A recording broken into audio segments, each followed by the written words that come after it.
back! The feels from Little Buster's Refrain, man! Oh, wow, I was feeling those feels this entire episode. And then that cliffhanger, why?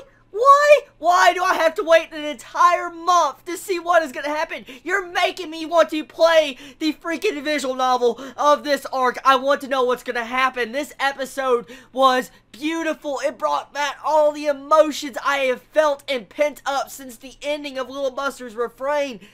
Wow, I love it. I love the execution of this episode. It had remixed music to new soundtracks to that badass freaking ending song. Oh my god, that ending song. To the freaking awesome opening song. Oh, I love that opening song so much. To freaking adorable romance type feeling scenes. To that freaking just plot drop right at the end of this episode. This episode was amazing. Okay, so let's talk about what this episode really emphasized. It pretty much focused on Saya's other side. Pretty much, last episode we saw how she was just so brutal, mean to Riki, and that she was just a spy. But in this episode, we get the, like, character behind the spy, and just see her true personality. We find out she's a klutz. We find out that she gets really involved into those crane games, and just playing them, trying to get a freaking panda. Oh, that little cute panda. Just all the sorts of stuff she does with Riki was just adorable. Especially says, I slept like a log. You see a freaking, like, sleep mark on her face. Man, I love Saya. She's such a great character. Just to be in 2 episodes and in the OVA after the actual main series is over. It is amazing a character can get me this much attached to them.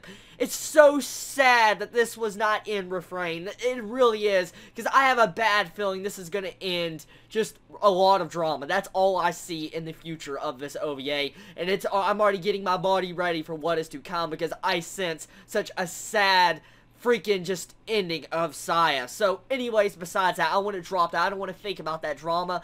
I will say, I love the interactions between Riki and Saya in this episode. That bath scene was lol. All nothing but lol. I mean, we had so much fan service in this episode. I mean, almost every character had their fan service. All the major girls of the series did. But we had a lot of freaking panty shots with Saya this episode. I mean, seriously, I don't know if anyone actually noticed, but there was a lot of different scenes, and I thought it was pretty freaking funny.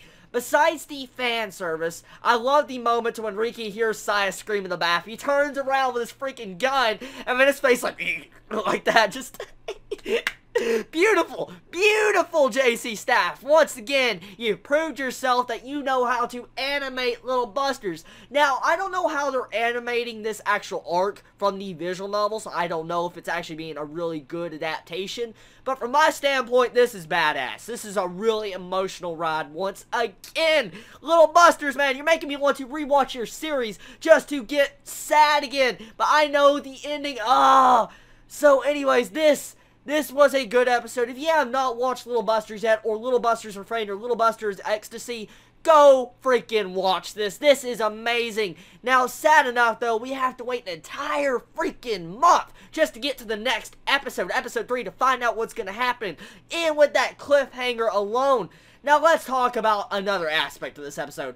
I don't know if it's just me, but there was a lot of Indiana Jones type vibes in this episode. I mean, the entire beginning, okay, so running through a hallway, freaking snake traps, lightning electric barbed wire traps, and then eventually when we saw all these sorts of different traps and poisonous gas and stuff, I was like, they're gonna have a pitfall or some form of spike arrows come out of the wall. And guess what? As soon as I said that, Saya and Riki fell down a freaking pitfall, which was lol, because I was like, wow, of course.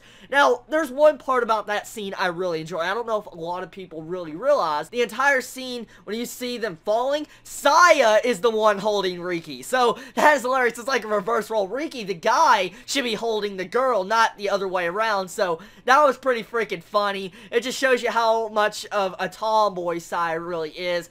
I love it. I love the actual interaction with her character this episode. They managed to nail the actual character, what I truly feel about her. She's actually a very likable character, and I wonder what is going to happen next. I mean, I know there's going to be some drama. I know it. This is Little Busters. We all know this right now, so I know it's just going to crush my heart. I feel it. But I'm going to tell you right now, even though it didn't crush my heart yet, this was a good episode. I recommend go watch this series if you have not yet. Everybody, this is going to be the end of my anime review of Little Busters Ecstasy, episode 2. Tell me your feelings about this episode. Did you get as emotional as I did? And what was your favorite scene? And can you not wait for that next episode next month? I know I can't. Yo, wonderful day or not, wherever you live. Please stay safe. Chibi out.